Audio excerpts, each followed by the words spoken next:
Hallo und herzlich willkommen bei whisky.de, dem Treffpunkt feiner Geister. Und ich bin mal wieder im Herzen von Schottland. Und zwar in der Nähe von Dufftown. Das kleine Dorf mit den vielen Whiskybrennereien. Zurzeit sind es aber nur noch 6 und nicht 7, so wie man es eigentlich kennt von Dufftown, 7 Stills. Ja, und heute bin ich aber ein bisschen in der Nähe von Dufftown und zwar auf dem Glenfiddich Estate. Und ja, da gibt es ein bisschen Geschichte zum Glenfiddich Estate. Und zwar, ja, es ist schon Farmland, aber das Wichtige hier auf dem Glenfiddich Estate ist hinter mir, das ist Robbie Dew. Robbie Dew ist eine Wasserquelle und die hat wirklich super tolles Wasser. Und der Gründer von Glenfiddich, William Grant, hat dieses Land gekauft, um diese Wasserquelle im Grunde ja, nicht zu besitzen, weil das ist in Schottland verboten. Man kann keine Wasserquellen besitzen. Wasserquellen sind ein öffentliches Gut. So ist es einfach Gesetzgebung in Schottland.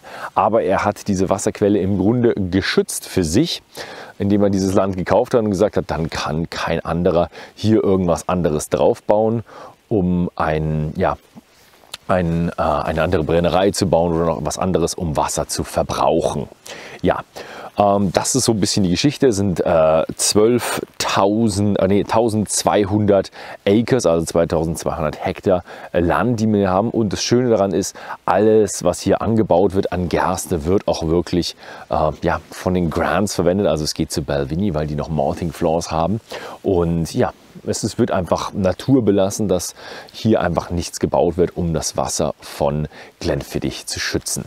Ja, und jetzt gehen wir mal runter zur Brennerei und schauen uns an, was bei Glenfiddich so gemacht wird.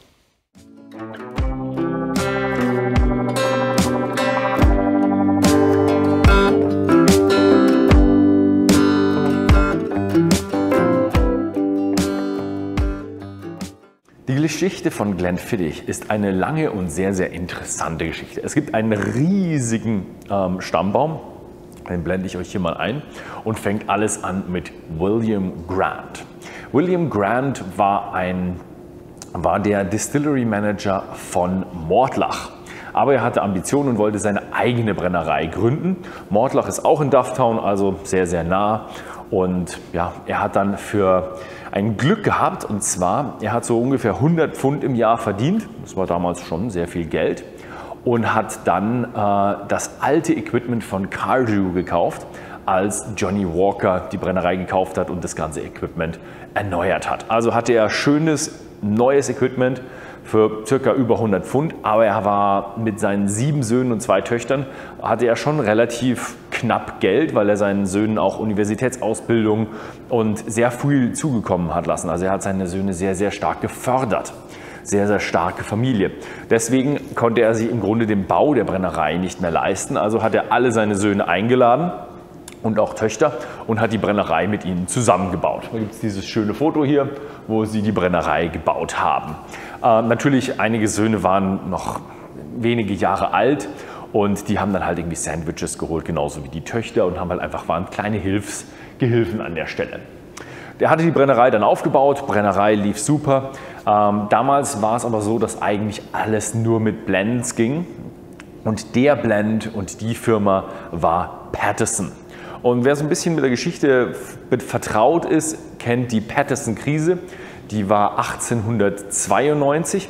Und da ist Paterson von einem Tag auf den anderen wegen großen Beschiss, falschen Einträgungen mit Fässern, sind sie auf einmal komplett insolvent gewesen und weg. Und da standen sehr, sehr viele Brennereien vor dem großen Thema, was machen sie jetzt? Sie haben keinen Käufer mehr. Glenfiddich hat sich dafür entschieden, sie haben damals auch schon Balvenie gebaut. Sie haben 2 Single Malt Brennereien, sie brauchen nur noch ein bisschen Grain und machen ihren eigenen Whisky. Und da ist dann das Familienmotto gekommen, das heißt Stand Fast, also standhaft bleiben. Und das war dann auch schon der Name. Der Single Malt und der Grain wurde zusammen in diese Flaschen gefüllt und das war dann ihr neuer Blend. Weiter geht's. 1902 hat die Brennerei dann ihre eigene Abfüllanlage gemacht und es ist auch Glenfiddich Whisky abgefüllt worden. Damals gab es den Begriff Single Malt Whisky noch nicht. Deswegen kommt da immer Pure Malt oder Rare Malt und solche Geschichten. Hat aber alles, ist kein Begriff, also es ist kein geschützter Begriff. Du kannst überall das Ding draufschreiben. Aber es ist im Grunde Glenfiddich Whisky und der auch schon bei der Brennerei verkauft wurde. Interessant ist dann eben Charles Gordon war ein sehr wichtiger Mann für die Brennerei. Und zwar hat der den Whisky vertrieben. Also er ist nach Glasgow gegangen, hat das Zeug verkauft, aber in Glasgow Markt völlig gesättigt. Du kannst runtergehen zu den Engländern nach London, geht ein bisschen mehr, auch schon ziemlich gesättigt. Viele haben auch nach Amerika geschifft, Markt auch ziemlich gesättigt. Er ist dann hingegangen und hat im Grunde eine Weltreise gemacht und hat Geschäftspartner in Indien und China und Japan aufgebaut, oder Japan weiß ich nicht, aber Indien und China aufgebaut, und da haben die dann angefangen, dort runter zu verkaufen. Die Leute dort waren natürlich ein bisschen ärmer, nicht so wie die reichen Amerikaner, die sich viel leisten könnten. Hat sich aber dann herausgestellt, dass mit der Prohibition, die eingeführt wurde, alle Brennereien in Schottland bis auf 6 zumachen konnten, darunter Glenfiddich und Balvenie, die nicht zumachen mussten, weil sie ihr Zeug Richtung Osten schickten und nicht Richtung Amerika. Sehr, sehr schön. Sie haben dann auch noch eine ganze Menge aufgebaut. Sie haben ihre Produktion verdoppelt. Also es ist bedeutend nach aufwärts gegangen bei Glenfiddich, weil sie eben diese Voraussicht hatten, sich nicht nur an den amerikanischen Markt anzuheften. Sie hatten dadurch auch genügend Geld, dass sie sagen konnten, die Prohibition wird nicht ewig gehen. Das hat man schon irgendwann gemerkt und hat dann auch Produktion erhöhen können und ist dadurch zu einer der größten Marken aufgestiegen, die es eigentlich gibt, oder zu einer der größten Brennereien, muss ich sagen, weil die Marke Glenfiddich, ja, war da, aber eben noch nicht so stark. Sie haben 1957 haben sie auch noch einen Kupferschmied in der Brennerei eingestellt, der lebt sogar immer noch, ist 80 Jahre alt, kommt immer mal wieder rein, ist aber nicht mehr der bedeutendste, also er macht nicht mehr das Equipment alleine, sagen wir es mal so. Dann geht es weiter. 1961 haben sie ihren, jetzt heißt er auf einmal Glenfiddich Straight Malt, das erste Mal in diese ikonische dreieckige Flasche gefüllt. Und das ist auch ein bedeutender Schritt, denn so sticht Glenfiddich raus. Wenn man sieht, dreieckige Flasche, denkt man sofort an Glenfiddich. Aber ihr könnt immer noch sehen, oben über dem Namen Glenfiddich sind noch diese 2 Höhlenmenschen mit dem Schild in der Mitte, also das Familienwappen von der Grant-Familie. Interessant ist, Alexander, auch Sandy genannt, Alexander Grant Gordon, war damals auf dem Board von der SWA, also das Scotch Malt Whisky Association. Und er hat angefangen, sagt, wir brauchen unbedingt eine Kategorie. Diese Blends sind schön, aber wir brauchen für unsere Brennereien auch eine Kategorie, wo der Whisky aus den eigenen Brennereien kommt.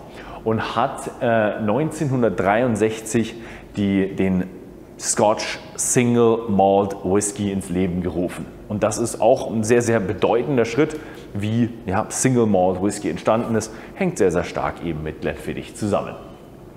Weiter geht's. In 1963 auch haben sie dann so ein Rebranding gemacht, wo man dann sieht, okay, sie haben von diesem alten Wappen, das man relativ schlecht erkennen kann, haben sie umgestellt auf den Hirschen, den es heutzutage gibt. Und das ist sehr, sehr ikonisch. Jetzt gucken wir weiter, wie es in der Neuzeit weitergeht. In der neueren Zeit hat Glenfiddich auch ein paar sehr interessante Schritte gemacht. Zum Beispiel 1969 hat die Brennerei das erste Visitor Center aufgebaut. Früher war das so, einfach Touristen, die die Brennerei gekannt haben. Gut, Glenfiddich war sehr bekannt, weil sie eben Single Malt rausgebracht haben und deswegen waren alle so, oh, wo wird denn das überhaupt hergestellt? Es wird ja bei der Brennerei abgefüllt. Und deswegen haben sie sich gesagt, ich schaue mal bei der Brennerei vorbei. Und da war einfach so, wenn einer vom Produktionsteam gerade nicht so viel zu tun hatte, hat er einfach ein paar Leute rumgeführt und ein bisschen gezeigt, was da so gemacht wird. Das hat dann sehr viel Überhand genommen, dass das Produktionsteam dadurch schon stark gestört wurde. Also war der Distillery Manager ziemlich angepisst irgendwann und hat dann gesagt, nee, wir machen jetzt ein Visitor Center auf mit Führungen und dass das alles geordnet abläuft und eben mein Produktionsteam damit nicht gestört wird. Und so war eben am 5. Juli 1969 das erste Visitor Center in Schottland aufgemacht worden für Whiskybrennereien. 1-2 Monate vor der Brennerei auch im Privatbesitz mit großem G. Ja. Sie haben dann in den 70ern haben sie Food and Drink Awards bekommen, sie haben einen Award von der Königin bekommen und trotzdem ging es ein gutes Stückchen bergab mit der Whisky-Industrie und ja, Marketing hat dann gesagt, oh, wir brauchen irgendwelche schöneren Verpackungen und ja, die Flasche kenne ich auch noch, also die hat bis in die 90er gut gehalten und ja, da wurden dann wahnsinnige fancy Verpackungen rausgebracht und ja, das war halt damals so der Zeitgeist. Dann haben wir 1998 hat hier David Stewart das Solera-Verfahren mit eingeführt, was auch bei Balvenie so ein großes Thema ist. Und sie haben den besten Whisky, ein 40 Jahre alter Glenfiddich, wie soll der auch schlecht sein? Also einen besten Whisky haben sie bekommen. Es ging weiter mit den Artists. Und was auch noch ein großes Thema war 2010 hat Schottland 8 Fuß Schnee bekommen. Also das ist ungefähr so viel. Also 8 Fuß sind, glaube ich, 6 Fuß sind 1,80. Also es müssten irgendwie 2,30 Meter oder sowas sein oder 2,20 Meter, so in der Richtung. Und dafür waren ihre Warehouses nicht ausgelegt. Also ist ein Warehouse eingebrochen. Ganz viel Schnee. Sie haben Fässer verloren, aber sie haben auch eine ganze Menge Fässer retten können, aber die waren dann nicht mehr in Warehouses. Also hatte die Brennerei großen Druck, diese Fässer möglichst schnell abzufüllen. Und der Name Snow Phoenix kommt daher, weil dieses Foto gemacht wurde und das sieht so ein bisschen aus wie so ein Vogel, der so die Flügel ausstreckt und alles in weiß, also ein Phönix, der aufsteigt aus dem Schnee. Genau, das ist die große Geschichte von Glenfiddich. Bis in die späten 50er hat die Brennerei noch ihr eigenes Malz hergestellt. Also sie hatten noch eigene Malzböden und ja, ich denke mal, sie hatten es dann aber auch schon von außen zugekauft und sie hatten auch ein bisschen mit Balvenie zusammengearbeitet. Also ja, aber heutzutage hat man so eine riesige Produktion, dass es eigentlich gar nicht mehr möglich ist, das Ganze mit Malzböden zu machen. Denn die Produktion ist die größte Single Malt Whisky Distillerie in ganz Schottland. Ja, und wir sind jetzt bei den Mash Tuns. Jede Brennerei hat normalerweise eine Mash Tun. Die Brennerei von Glenfiddich hat 4 Mash Tuns. Sie wurde 2019 wurde das alles vergrößert. Als Horst noch hier war, irgendwann in den 90ern, gab es nur 2 Mash Tuns und 2019 sind dann die 2 großen hinter mir neu dazugekommen. Komischerweise zählt man aber irgendwie, glaube ich, 1, 2, 3, 4 oder sowas. Was ist das? Nee, das ist 1, 2, 3, 4. Also ist ein bisschen komisch, wie sie zählen. Und ja, 160 Tonnen Gerstenmalz wird geschrotet und wird hier auch dann zu Malt verarbeitet. Sie hatten früher noch, vor dieser großen Erweiterung, hatten sie noch eine alte Porteous Malt Mill, aber jetzt kommt das Große, so viel kann eine Porteous Malt Mill auch nicht mahlen. Also wollten sie sich noch eine Porteous Malt Mill zulegen, aber die haben sie nicht bekommen, weil sie werden ja nicht mehr hergestellt. Also haben sie jetzt eine neue industrielle zugelegt. Sie sind genauso gut, ob sie so lange halten wie die Porteous Malt Mill, wage ich mal zu bezweifeln. Ja, dann reden wir mal über die Produktion. Sie werden in Batches gearbeitet und zwar von 10 Tonnen, also 16 Batches pro Tag. 10 Tonnen Gerstenschrot wird mit 39.000 Litern Wasser vermengt bei 65 Grad und in die Mash-Tun eingefüllt und dort immer schön verrührt. Wird natürlich abgelassen, zweite Wasser sind dann 10.000 Liter bei 85 Grad. Das gibt einem immer noch einen sehr guten Output. Und das dritte Wasser sind dann 29.000 Liter bei 85 Grad. Wobei das ist dann ein Recyclingwasser. Also das wird nicht verwendet, weil so wenig Zucker und Stärke drin ist, dass es nicht so gut vergären würde. Also wird dieses Wasser gelagert und im nächsten Run dann verwendet. Ja, das Interessante ist dann noch, wenn wir fertig sind, haben wir noch das Draft, also den Treber. Der Treber wurde früher immer an Farmer verkauft Heutzutage geht es immer noch an Farmer, aber heutzutage macht man erstmal Biomethan draus und dann der Rest, was übrig bleibt, ist noch ein sehr guter Dünger, also ein sehr schöner Biodünger. Und so arbeitet Glenfiddich heute mit ihren Abfallstoffen des Mashings. Nachdem das heiße Wort runtergekühlt wurde, ist es fertig für die Fermentation. Wenn man das heiße Wort einfach so in die Washbacks einfüllen würde, würde man ewig warten müssen, bis die Temperatur so niedrig ist, dass die Hefe da drin überleben könnte. Also die Brennerei hatte früher, als Horst noch da war, 24 Washbacks und jetzt haben sie dann 2019 ihre Produktion verdoppelt und jetzt haben sie 48 Washbacks. Aber ich kann euch versichern, sie haben immer noch sehr schöne alte hölzerne Washbacks. Naja, alt sind sie nicht alle. Sie haben mehrere schon ausgetauscht und natürlich die neuen reingebaut. Aber alle sind aus Douglas Fir. Das ist gewöhnliche Douglasie. Zweiter Name, man kennt sie auch noch als Oregon Pine, aber das ist alles der gleiche Baum. Holz kommt aus Kanada und ich habe mir erklären lassen, wie eigentlich sowas gebaut wird. Wenn ihr so hochschaut hier in den Dachstuhl, dann sieht der Dachstuhl nicht so aus, als wäre gerade erneuert worden. Deswegen können die Dinger nicht im Ganzen reingebaut werden. Da ist ein Team von 8 Leuten, die diese riesige Tonne innerhalb von 3 Wochen zu 8 aufstellen, die alte zusammenbauen und die neue wieder aufbauen. Aber es ist wirklich ein Aufstellen eines Fasses vor Ort.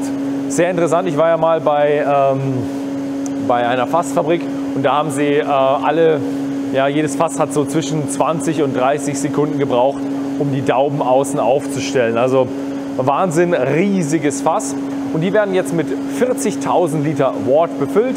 Dann kommen noch 250 Kilogramm Hefe rein und dann wird das Ganze fermentiert. In den ersten 48 Stunden entsteht erstmal nur sehr viel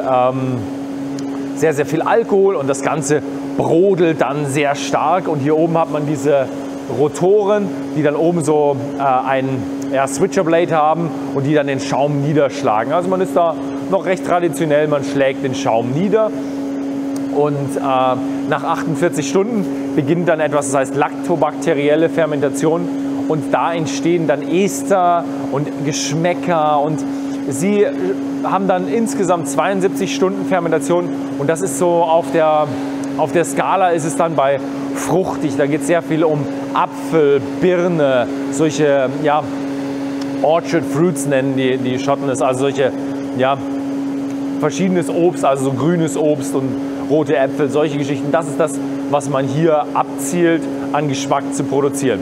Was auch sehr interessant ist, die haben es irgendwie ziemlich schön eingestellt, denn sie kommen auf, sagen sie, ca. 9,5% Alkohol, was relativ viel ist für die Industrie und auch natürlich sehr gut für den nächsten Schritt. Ich habe euch vorher erzählt, dass Glenfiddich die größte Single Malt Scotch Brennerei ist. Und sie produziert 21 Millionen Liter Rohbrand. Und es ist sehr interessant, wie produziert wird. Wir waren erstmal im alten Stillhouse, das zeige ich euch mit ein bisschen Einblendung mal hier. Das ist noch direkte Befeuerung bei den Wash Stills und bei den Spirit Stills. In den Wash Stills braucht man noch diese Rummagers, also so Ketten, die unten entlang gehen, damit sich nichts anbrennt. Also sehr alte Produktionsmethode. Und die Brennerei hat extrem viele Stills. Und sie produzieren immer würde ich mal sagen, in einer Dreierkombination. Wir haben immer eine Wash Still, wie hier, mit ca. 9000 Liter, wird eingefüllt. Die neuen haben Volumen von 9500 und die alten noch 9100. Das hat man mit dem neuen ein bisschen geändert, damit man den Charakter gleich behält, weil man mittlerweile Dampf verwendet. Also die direkte Befeuerung kann man nicht mehr machen, ist zu gefährlich, zu ineffizient und man muss ein bisschen was ändern, damit man den Charakter der Brennerei erhält. Also die erste Washstill von der Dreierkombination, große Washstill, 9000 Liter wird sie befüllt. Danach geht es weiter und da haben wir 2 Spirit Stills. Wir haben einmal eine Spirit Still mit Reflux Bowl, also die nennen sie Bowl Still. Die sind etwas kleiner, hier sieht man 5900, die anderen hatten so 5500 Liter. Volumen und die werden aufgeteilt, also der Zwischenbrand wird aufgeteilt und hier produziert man einmal mit Reflux Bowl und einmal mit Einschnürung. Da geht es darum, mit Reflux Bowl hat man sehr, sehr viel Kupferkontakt, hat man etwas leichteren Spirit, mit den konischen hat man etwas schnelleren Brand, etwas heftigeren Brand, aber das ist einfach der Stil, den Glenfiddich hat. Danach wird natürlich alles vermischt und man hat am Ende den Rohbrand, den man bei Glenfiddich haben will, der immer noch relativ fruchtig, angenehm und mild ist. Ja, jetzt reden wir mal über die Anzahl an Stills. Also wir hatten im alten Stillhaus hatten wir diese Kombination dieser 3 Stills, hatten wir 5 Mal. Und die gibt es irgendwie seit den 50ern, sind die am Laufen. Jetzt in der neuen Still, mit dem neuen Brennhaus zusammen, haben wir 42 bis 43 Stills. Es gibt noch eine Still, die funktioniert, die ist inaktiv, aber sie haben nicht alle Stills immer am Laufen. Also man braucht irgendwo 42 Stills, um dieses Ganze am Laufen zu halten.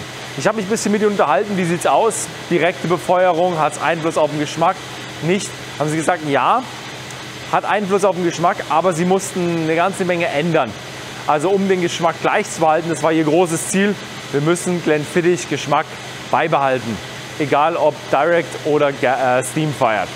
Und da mussten sie eine ganze Menge drehen, bis sie dann irgendwann es geschafft haben, dass sie sagen, ja, hier sind alle Werte im Richtigen, hier schmeckt er auch genauso, jetzt funktioniert es. Also es war eine große Arbeit, bis man das hinbekommen hat, dass der Glenfiddich Spirit im neuen Brennhaus genauso schmeckt, wie man ihn kennt. Wir befinden uns in einem der Glenfiddich Warehouses und die Brennerei hat eine ganze Menge Dunnage Warehouses, aber natürlich auch größere Palletized Warehouses. Einfach bei dieser schieren Menge muss man leider darauf zurückgreifen. Wenn man alles auf Dunnage Warehouses machen würde, hätten sie ziemlich wenig Platz mehr hier in der Gegend von Dufftown.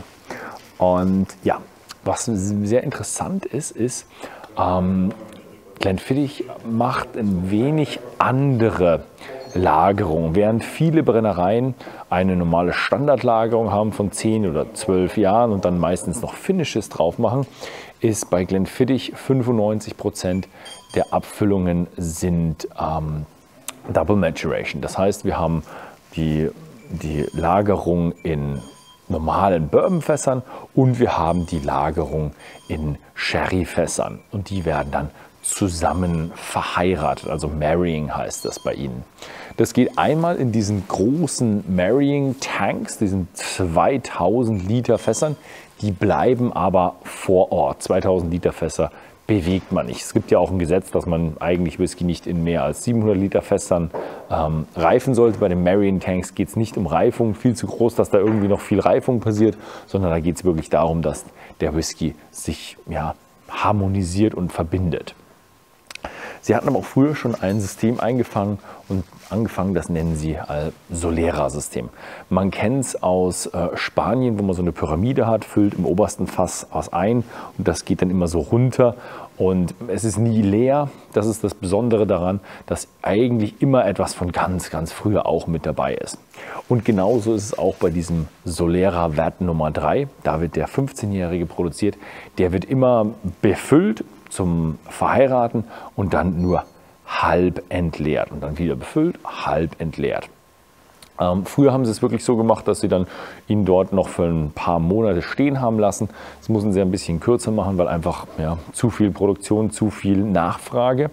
Und jetzt ist es so, dass sie es nur noch für ein paar Tage drin stehen lassen und dann geht es auch weiter in diese Marrying Vats. Und das wird auch so befüllt, indem man sagt, okay, man hat hier so einen Betankungsschlauch, wo man diese Marrying Vats damit betanken kann, weil es einfach mit Bewegen von Fässern oder diesen großen Tanks nicht funktioniert. Um einfach mal ein bisschen die schiere Größe dieser Anlage oder von Glenfiddich herauszufinden ist, sie haben 1,3 Millionen Fässer vor Ort. Das ist wirklich ein extrem großes Unterfangen, aber Glenfiddich wird rund um den Globus genossen, probiert, getrunken Und das ist, die sind auch sehr, sehr groß im asiatischen Raum, was ich ja schon in der Geschichte erzählt hatte. Und deswegen wird es eher noch mehr werden. Also meine Zahlen von vor ein paar Jahren haben wir jetzt überschrieben. Also da hatte ich noch 800.000, jetzt sind es 1,5 Millionen Fässer. Und Sie sagen jetzt, als Sie 2019 die Produktion vergrößert haben, müssen Sie noch eine ganze Menge Warehouses bauen. Also ich gehe davon aus, dass es normal ist es dann so, dass man ein Warehouse oder 2 Warehouses pro Jahr bauen muss, um mit der Produktion nachzukommen, bis man dann auch seinen Warehouse Space irgendwann mal verdoppelt hat über die Jahre. Und dann muss man sich überlegen, ob man wieder Produktion erhöhen will. Naja, so, also das ist das Warehouse bei Glenfiddich.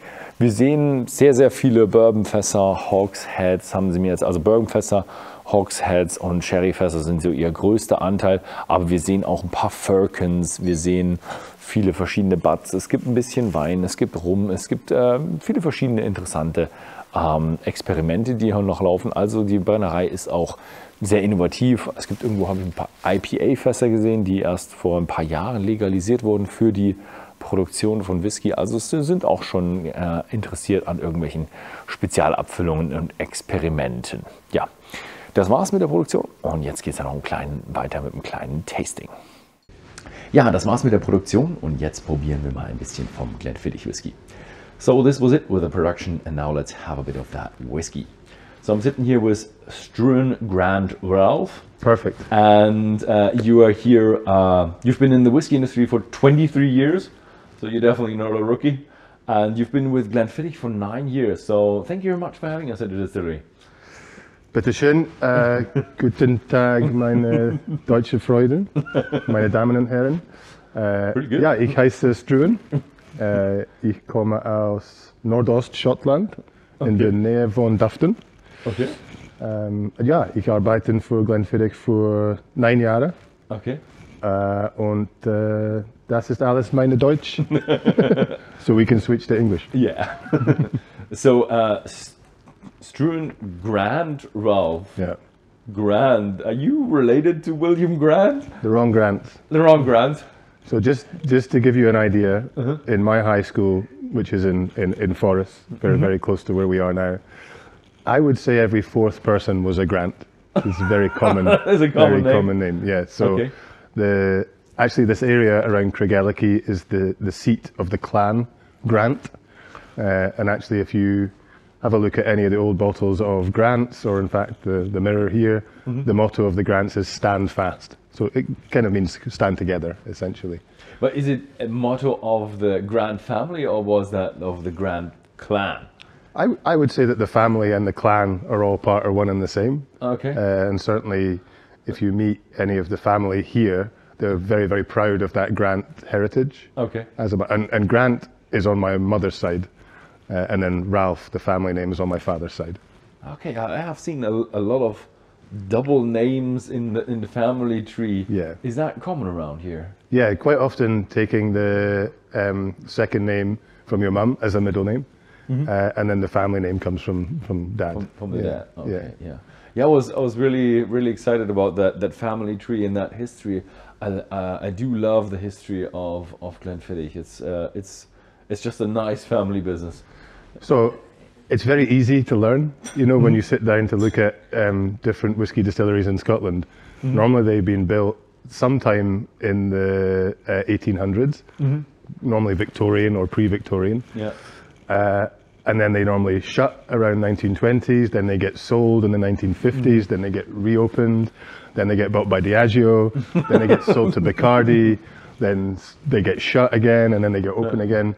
Glenfiddich is very easy. Opened in 1887, one family ownership for 6 generations. But still, you had some changes in that. It was really interesting how you say, okay, we've been with the Patterson Trash and blend, pure malt, straight malt, single malt. So that I really love that, because it wasn't like World War I, World War II. Yeah. I suppose you and a lot of your viewers will know that whiskey's not always been as popular as it is today, and whiskey has been very cyclical from, you mentioned the Pattersons, mentioned Prohibition, mentioned First and Second World War in terms of changes in demand and production. the warehouse next door to us here was actually used for sugar during that period. So the casks were taken away and it was full of sugar rations. Okay. But Glenfiddich has produced whiskey every single year since its foundation. Nice.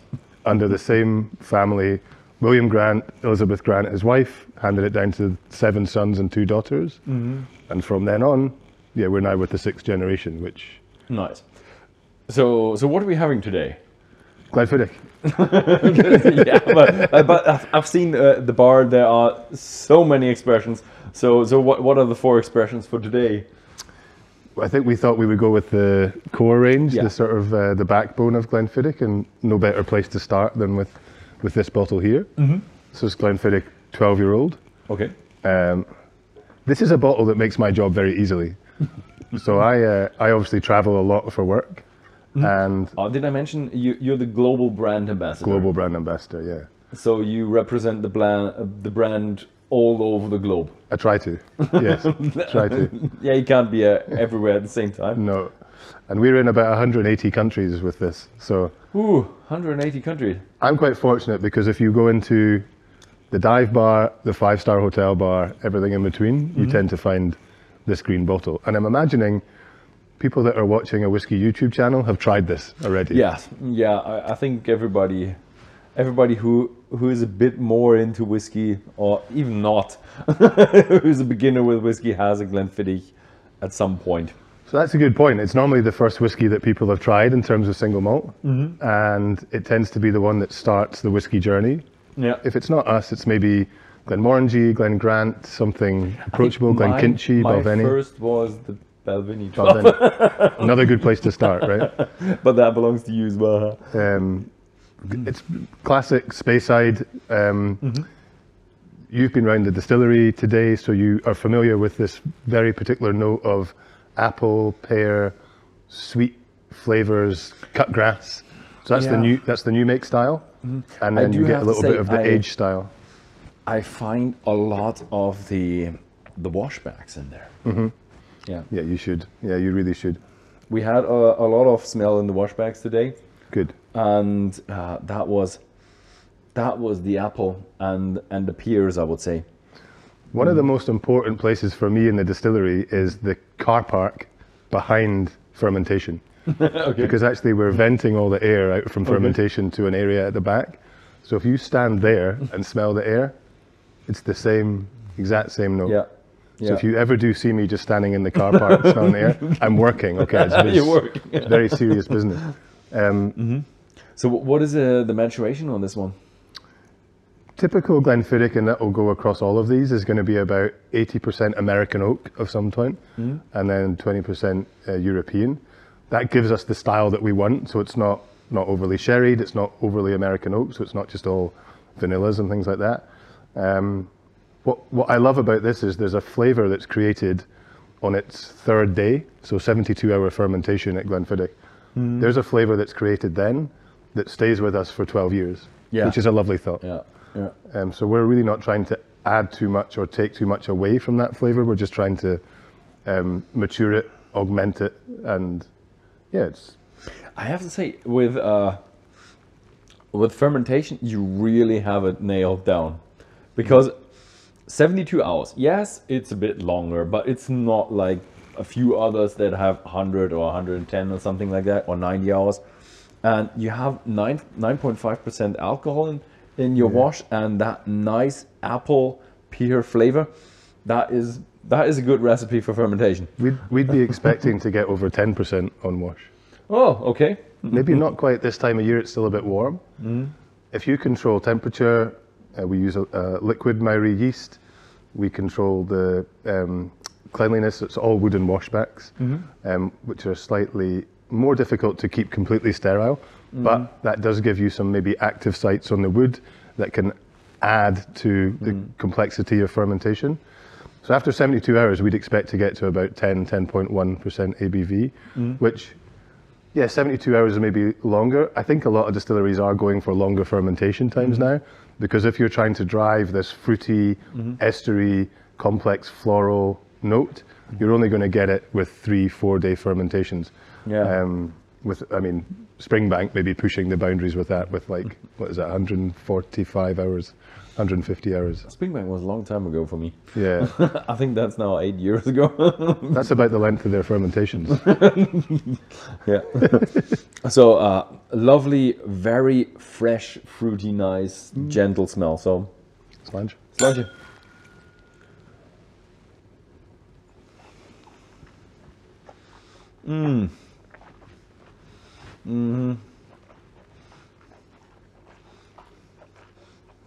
Now I see why you can bring this all around the world.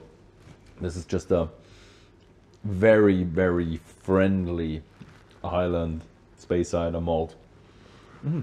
But still, is that sweetness? Is that the touch of sherry? Because I would have expected less of the sweetness. It has a good amount of sweet touch to it. Yeah, it's quite sugary, like a candied sugar. I would say, so you're obviously going to cover above any as well. In terms of the two 12-year-olds, Doublewood and Glenfiddich 12-year-old, ours is like fresh fruit from a tree, really honey, sugary, fresh fruit, pear and apple. Above any 12 is like the same fruit but in a cake, so it's all like rich and more fortified. And for context, Glenfiddich and Balvenie are only about 400 meters apart. It's just but you managed to produce significantly different new makes, significantly different aged ranges, just by changing very fundamental things in the whiskey's creation. Yeah, Balvenie is going to air in 2 weeks, by the way. Okay, good. from the viewer's perspective. Okay, so I think you touched already a bit of my second question, or my first question. So has Glenfiddich ever been sold or discontinued or closed down or anything? Glenfiddich, no, and that's very rare. I think, as we mentioned, the distillery has a very, very proud history of family ownership. Remained independent, where very, very few whiskey distilleries have managed to do the same. And yeah, we're now 5th and 6th generation of the Grant Gordon family that look after William Grant as a business. Yeah, that is really nice. If you look like family business, it's hard. I think you have 5 like really family big board members, and a few family that is just working up through the company, as I've heard. So that is this is amazing. But for me also amazing is the story about the prohibition. But as I've heard, like the prohibition was like your kicker to produce more, export it to your contacts in the East, and just become a dominant player in the business. I think, and even more recently, the whiskey lakes, the 1980s, where a lot of distilleries in Scotland were overproducing. We had decreasing demand. The world started drinking vodka, God forbid. What? And terrible time. And there's too much whiskey and we weren't selling it. So, it saw the demise of a lot of very, very good malt distilleries. As you said, Glenfiddich and Balvenie looked for different options. We tried to tap into a few new markets like travel retail. We started to introduce, more of a gifting angle by introducing the secondary pack on a whiskey, which in turn employed more people here because we could take people out of producing whiskey and get them designing boxes and secondary packs, which was, you'll talk to a few of the guys here that actually did that. And we produced more rather than closing down and having, no new make spirit. The strength or the kind of the advantage or the strength of any malt whiskey distillery is what it has in barrel. Yeah. So obviously the whiskey lakes ended. 1990s, you see another uptake in demand for single malts, and we were ready to. Pretty much when we took off, and I think now Germany is also not a small market anymore for the whiskey industry. Top 8 for us, I think. Yeah, top 8 in the world. It's definitely there on the map because before the 90s we were just fruit schnapps and corn, which is kind of a vodka. Yeah, so I'm really excited about the next one because you have a special process for that. Yeah, and actually this is a whiskey that's born out of that 1990s era. Okay. So Glenfiddich had kind of a challenge on its hand at this point. The world was familiar with this green bottle, triangular shape, light, fruity, sweet profile. But actually here at the distillery, we were making a lot of different styles of casks, so sherries, new oak, things like that. So we designed a Solera system to kind of give our consumers a 15-year-old, so it's also 3 additional years to the 12, but it's made in a completely innovative way for those days, which is a Solera system. Yeah. So the Solera system, you're kind of starting the Solera system at 15 years. Because as I remember, the Solera system is you put some I don't know, is it wine or is it brandy or is it fortified wine, I think, isn't it? The process comes from sherry, really. Sherry, yeah, but you put in new sherry in and it drips out the bottom. And the way I like to think about it is the young sherry can learn something from the old sherry, and the old sherry can learn something from the young sherry. And I think that's the best way of imagining whenever you have your year's production of sherries, or it happens in port, rum, you combine it with older barrels so that you get a consistency of flavor, you're building complexity, and it's something that we adapted. So we don't do a Solera in that sense, cask by cask. What we have is a large Solera vat. In 1998, it was filled full of 15-year-old whiskey. Since that time, it's never been empty, which is a lovely thought. Yeah, this is a lovely thought. But the thing is, you start off with 15. That's kind of a Solera marrying rather than a Solera maturing. A Solera system, yeah. I think if you went to a Spanish bodega, you would see something slightly different. So I think it's important to say it's inspired by, and it's a whiskey interpretation of a Solera system. Yeah, if you do the Solera system, they would say maybe there's 0 years old whiskey in there, so no whiskey. If you, but I like your system. I like it. The crucial thing is everything has to be 15 years old before it even gets in there. So as you're nosing this, and if anyone is trying one at home, it's a lovely thought that the youngest whiskey in there is 15. But have a thought about what the oldest whiskey in here is. And then if you do get an opportunity, taste this whiskey next to some older bottles of 15-year-old if you have some in your collection. And there should be some really nice consistency in the flavor, but a gradual building of the complexity and the richness. Because what that Solera system doing every single week, and you know it's a warehouse just beside us here, warehouse number 8, every single week, just introducing sherry, bourbon, and new oak casks in a specific ratio, just to continually build that complexity. And it's all there. That was the vat number 3 that you saw in the last scene. Yeah, and it's about 30,000 liters of around about 55% ABV whiskey. So it's not a good place to drop your phone. It's not a good place to have a little because. Or maybe it is. I think dropping a phone in there would be a huge disaster. Could be catastrophic. You don't want to go swimming in there. No, I always when I walk around and I come to the wash bags, that's the worst place for me. I was like, pack your pen in and hold tight to everything. Oh, but it's lovely. Yeah, and you got a nice kind of evolution from 12-year-olds stepping up. This is really bringing out more of those honeyed, rich fruit, cakey kind of flavors. Sherry is more dominant, but the really interesting note in here comes from new oak. So new oak is obviously something that isn't used that often within Scotch whiskey. Typically our oak barrels are coming second-hand from somebody, whether it be winemakers, sherry producers, port makers, bourbon producers. This is a new oak barrel that virgin oak is quite drying and quite green, and you get, I think if this was just sherry and bourbon, 15-year-old might actually be too sweet, but you've got this kind of new oak just to taper it. And also, new oak is a little bit like, you know when you're making like spaghetti bolognese and you add Worcester sauce? Okay. It's just something that can tie everything together. It's like... what you do is you double matured. This is not new oak as a finish, but as in... You have some bourbon barrels, you have some... Yeah, so some of the bourbon will go straight into the Solera. Some of that bourbon will be taken to one side and finished in a new oak cask. Okay, in a new oak. Because if you did 15 years in new oak, that would be a bit it would harsh. be like licking a tree. Yeah, it's not. There's nothing. Okay, so you do have a bit of finishing in there. Okay. Yeah. Yeah, I like it. It's a little bit less fresh than the 12, but as you said, more of that sweetness, cakey, dried fruits, sherry notes. It's a great food whiskey as well. It Really has good. more of a sherry part than the 12, right? I would say so, and it has the 12 is quite laser focused on fresh, green, sweet flavors, whereas I would say this is more of a broad,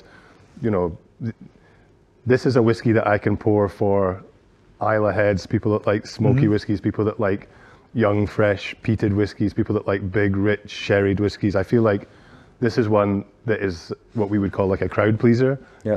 And it's really good with food as well. This is very good introduction, and this is then more of the complexity advanced one.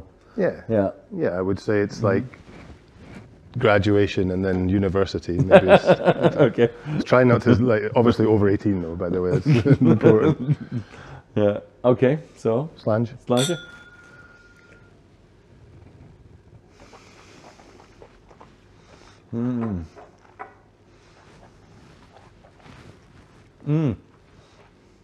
Do you cut to an advert at this point? No. But this is first I thought it's just more round, more creamy, more cakey. But when I swallowed, you have a little bit of a orange touch to it. That's new oak. That's new oak. New oak. Okay. Clove and orange zest. And a little bit more spicy, full-bodied. Yeah. Now I know what you mean with the whole thing with you can give this to a Isla malt head, and you'll find something. Yes, you will find something in here. It's a Even if people drink Abuna for breakfast, like it's like even if they drink I don't know Highland Park 18 for lunch, it's like it's got enough of a rounded nature and richness. I think it's for my money, this is the Glenfiddich that covers everything for me, and by far and away my favorite. Yeah. So I've been to I think it was Shanghai in 2012, and we've been to one of these sky bars, and there was I think it was a rich person. He had a green bottle which was triangular shape. Couldn't see what, but I assume it was yours. And he was like pouring it like half on the floor, half in the glasses. So there is a huge consumption of Glenfiddich around the world, and you obviously just expanded. So how is that going with the brand? Was the expansion? How are we experiencing that? Is that just going to kick in 10 years or? Oh, yeah. That's the interesting thing about whiskey, right? Because you do a lot of work now here at the brand home and the distillery, but we don't actually see the finished product until probably around 2030. I would say in terms of the guest experience, it's a beautiful still house to go and see. It looks like a cathedral. Yeah. It's been built in a very sympathetic way to the rest of the distillery. So we moved some of the copper from our old still house 1. We moved those stills into a new still house. We added some more. So we have 43 copper pot stills here, but they're small. A spirit still here at Glenfiddich is around 5,500 litres, fully charged. So we're making a lot of single malt whiskey, but we're making it in really good small batches with a combination of different heat sources on distillation. So direct fire and indirect fire, and with 2 different shapes on our spirit stills. So everything is done to help create complexity in the new make and consistency. And in terms of what we can produce there, it's really in keeping with the style of the brand, the DNA of the distillery. New make spirit almost straight away was of a very good quality. We have obviously Brian Kinsman, our malt master, constantly monitoring that. We also have a tasting panel here at the distillery who each day will sit down and nose new make, Tullamore, Hendricks, Balvenie, anything like across our spirit production. And I think Glenfiddich, although it's a very large distillery, everything is done to focus on quality. Okay. So in terms of volume, are we or are you satisfying the demand up till now, or? Yeah, I would, because there's two different areas there, right? So there's the volume that you're making now, 2023, but then you also have to consider what volume are you making in the year 2000, or in 1980, or I just tried a whiskey from 1958.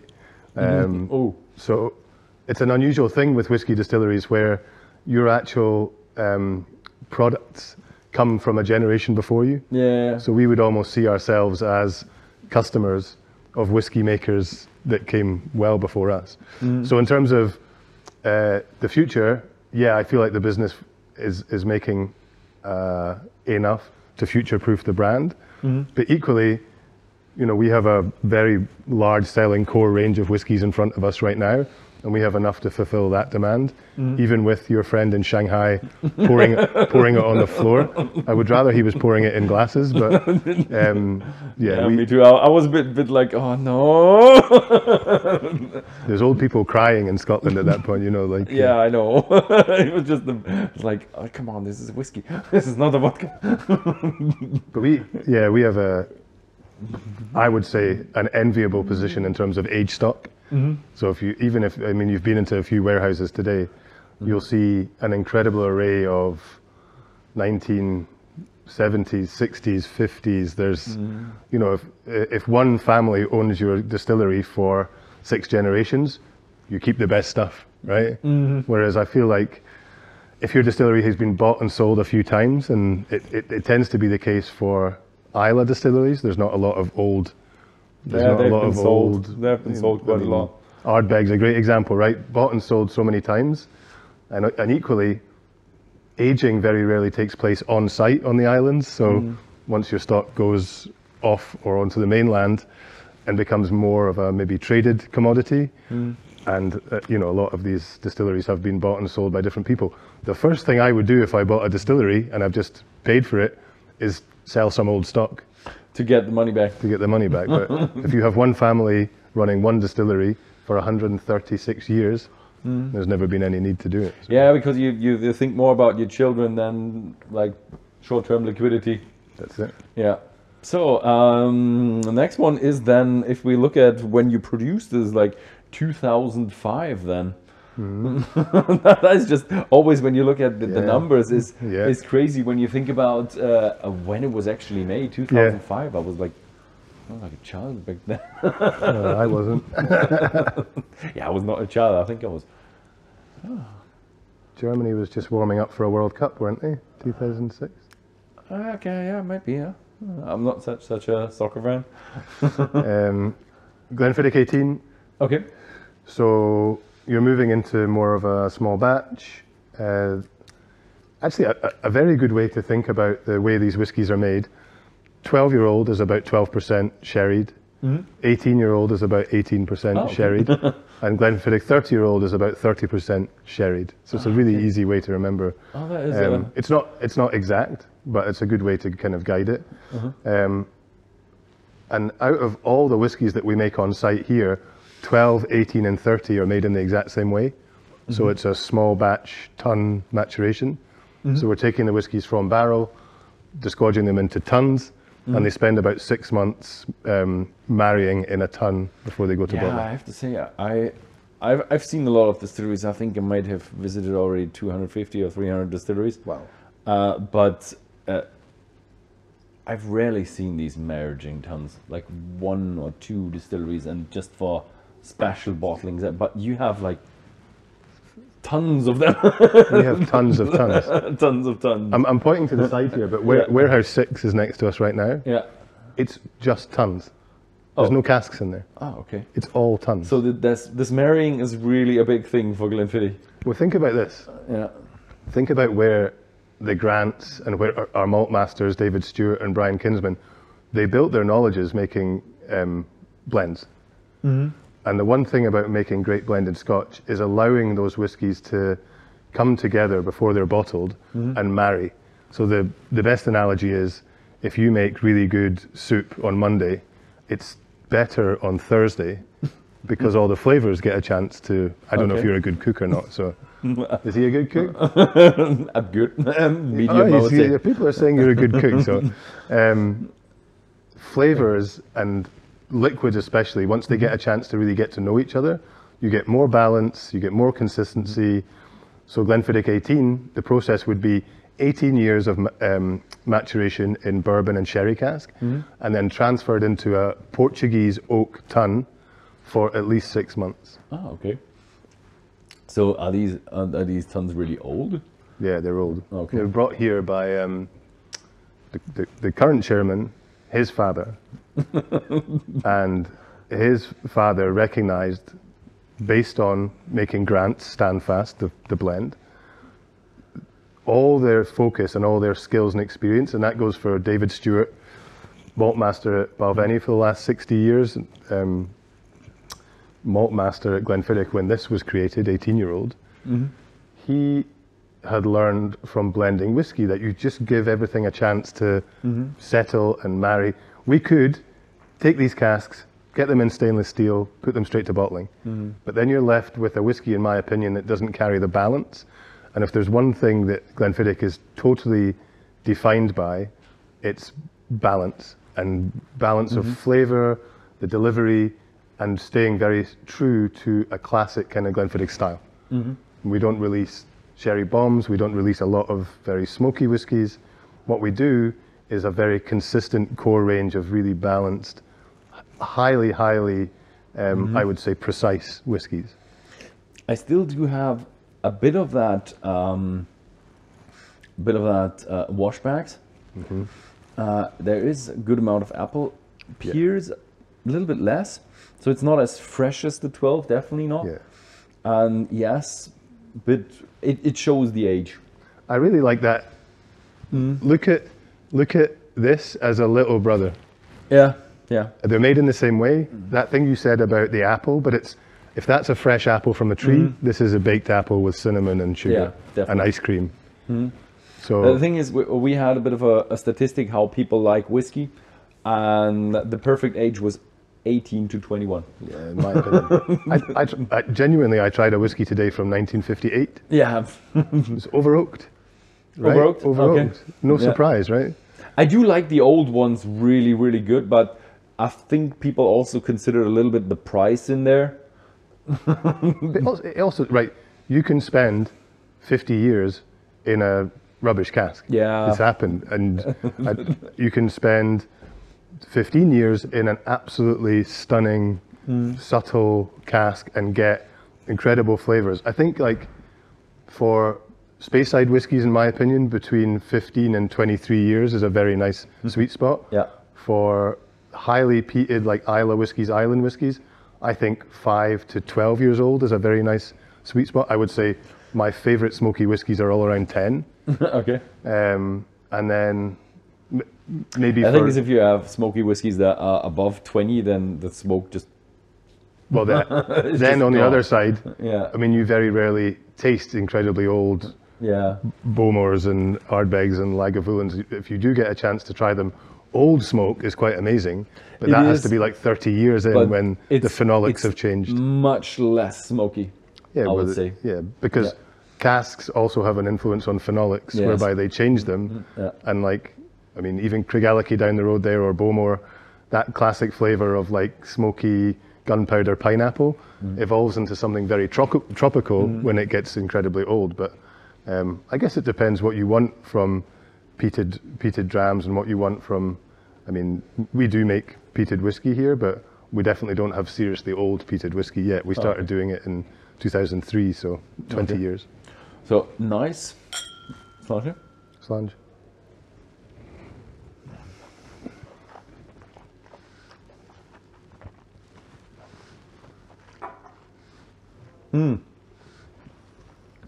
What I also do like is incredibly round. Yeah. And yeah, as you said, balanced. You have a bit of everything, but a good amount more volume and strength to it than the 12. But it has a bit of that character of the 12. So yeah, little brother, big brother. It's a nice tasting. With a bit more. It's a really nice tasting. If you ever get a chance to do just the 12 and the 18, if you're, you know, pushing the boat at the 30 as well, and it's a nice gradual progression in age of whiskies that are the exact same style. So you would say that isn't like the 30 then the granddad of them both? Or is that unrelated? Dad, yes, son, dad, granddad. Yeah, that works. As long as they're all over 18, I just want to stress that. It doesn't sound like... yeah, and then maybe this is like a really friendly cousin. It's a bit different, but... And the 21-year-old is like a... sort of like... maybe the outlier, because we have rum casks here actually, so it's... this is a bit dancing out of tune, okay. Good. Dancing is, Yeah, so I've had a lot of information here. I think the video got quite long, but didn't answer one question in detail yet, which I wanted to ask you. So why the triangular shape? Yeah, good question. So any of your engineering friends watching will know the triangle is one of the strongest shapes in physics, three-sided shape. You'll also know that malt whiskey is made from three things only. Water, yeast, and barley.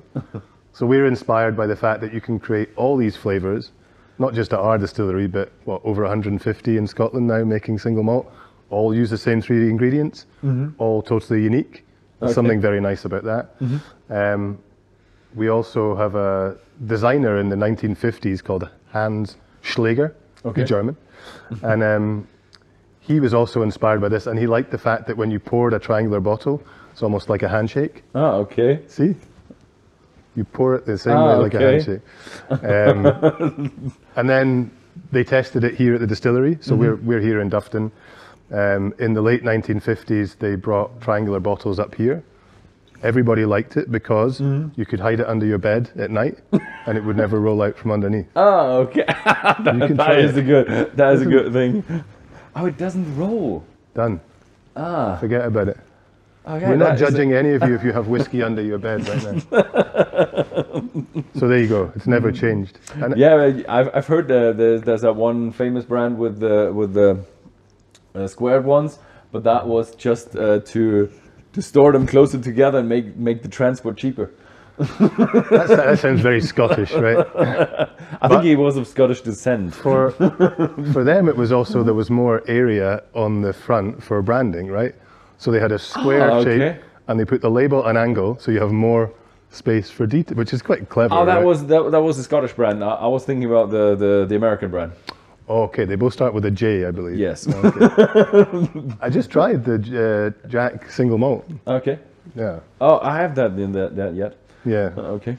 But people with the square bottle go for cheap, and you go for non-rolling and a bit of that spiritual with fours. And if you're sitting with a Glenfiddich at home, we have the Valley of the Deer, so obviously Glenfiddich, the Valley of the Deer. Oh, this is this. So that's why here is the valley. So the stag lives in the valley, right? In the valley. Ah, interesting. Ah, nice.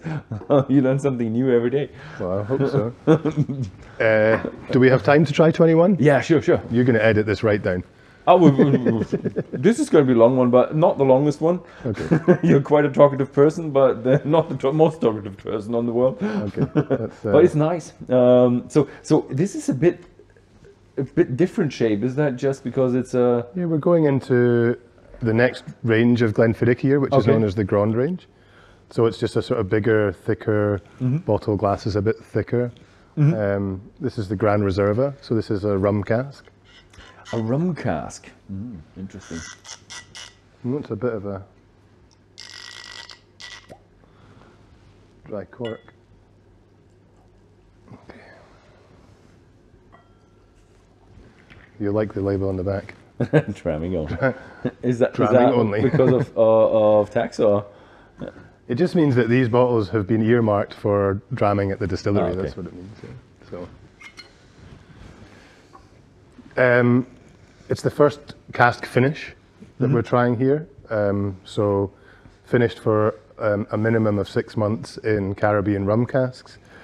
So you take 21-year-old Glenfiddich, which is already pretty rich and robust and actually the whiskey is really nicely oaked. And then you just give it like a flourish of rummy sort of notes. So look for the tropical notes, the brown sugars on the nose. For me, I'm always trying to find some like toffee, banana. It should stand out quite a lot from this. I would have, in a blind tasting, I would have not. If I had that sequence in the blind tasting, I would have said it's younger than the 28, just because it's more fresh, fruity. Younger than 18, you mean? Younger, yeah, because the 18 has a bit more of that spicy and hefty character. Yeah, that's true. But what is probably then underappreciated is how round it is. So you're also looking at a lot less sherry in this, and I think also like sherried whiskies around 20 years that kind of dominates the nose sometimes, whereas there's much less sherry in the vatting here. So a bit lighter, because I think American oak and then rum cask is probably also American oak. Yeah, exactly right. Yeah. So less of that tannins from the European oak. Exactly right. And then look, especially there's a little bit of almost like a black pepper, a little bit of levity here. So it is sweet banana, creme brulee, especially on the nose. But then there is just a little bit of levity, some of those kind of valanoids, which maybe don't smell too much of vanilla, but might be more like a sort of pepperiness in the dram. Okay. Slange? Slange. I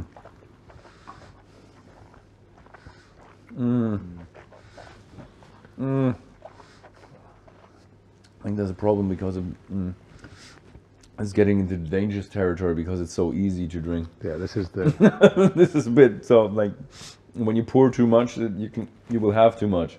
This is the if anyone tells you they don't like single malt Scotch whiskey, you have to pour them some. Actually, 21-year-old Glenfiddich or 14-year-old Balvenie, really nice access points for people that want to just experience the great sweetness and fun. Wait, the single malt whiskey. 14 is also the Caribbean rum. Yeah, it's a slightly different rum that's used, but yeah, it's quite a nice tasting if you ever want to put them side by side. I like it because you feel the 21 years, but you also have the a bit of that fresh that notes that are more associated with the younger ones, like freshness, over sweetness, bourbon cask sweetness, and these rum casks. So I like it that you have an older one with rum. Yeah. Usually usually you have, most brands go for like 10 years and then they have the finish. This one with, you said 21 and then finish. Yeah. That is it's a gamble, something right? different, and I like it. You can also see texture is a little more oily here. Mouthfeel, I would say, is a little bit fuller. It's not all sweetness. I think on the finish, there's a nice, it's not quite smoke, but it is a kind of char. It's almost like you're just on the beach with the barbecue type of note, maybe grilling like a pineapple. Because there's absolutely no peated malt in here, but it does just have a little whiff of something almost charcoaly, minerally. And the whiskey itself, for me, is always after dinner, 21-year-old. It's always like, I don't want to be having this early in the day, or, I mean, this is, filming this, 3 in the afternoon, so. This is the earliest for you. I could go earlier. But it's just great with dessert. So things like creme brulee, like things like panna cotta. And if you are having a whiskey tasting, it's a good idea to leave this one towards the end. Yeah, I think you could also have this like instead of dessert. Well, that's too, yeah. That would be like a health decision, right? Okay. I really have to cut down on my sugars, and I think whiskey still is with the sugar content. It's sweet, yeah, but you don't have any sugar in it really. Yeah, it's also gluten-free. It's also vegan. Yeah. Isotonic. Isotonic? I haven't heard that yet. It's basically a superfood. Basically. Yeah, I really do love, and that's really great. I'm I'm amazed how I didn't have that much Glenfiddich yet, because it was always like my father's brand. I do the YouTube channel with my father, so always the Glenfiddich was always for Horst, and now I'm going to have more of that. No, I love it. Okay, well that's mission accomplished for me then. Yeah, so yeah, thank you very much for having us here at the distillery. It was a very lovely visit. I've seen so much, and yeah, it was just a bit of always a bit of a different experience if you see a new distillery. Oh, old distillery. So yeah, thank you very much for having us here. Pleasure. Yeah, and thank you very much for watching this video. If you found this video interesting, then please feel free to share it with your friends. And if you want to get some of the nice Glenfiddich whiskies, have a look at whisky.de or whisky.com, and you will definitely find a lot of Glenfiddich whiskies there. This is kind of the core range, so you will probably find all of them there. Thank you very much for watching, and see you next time.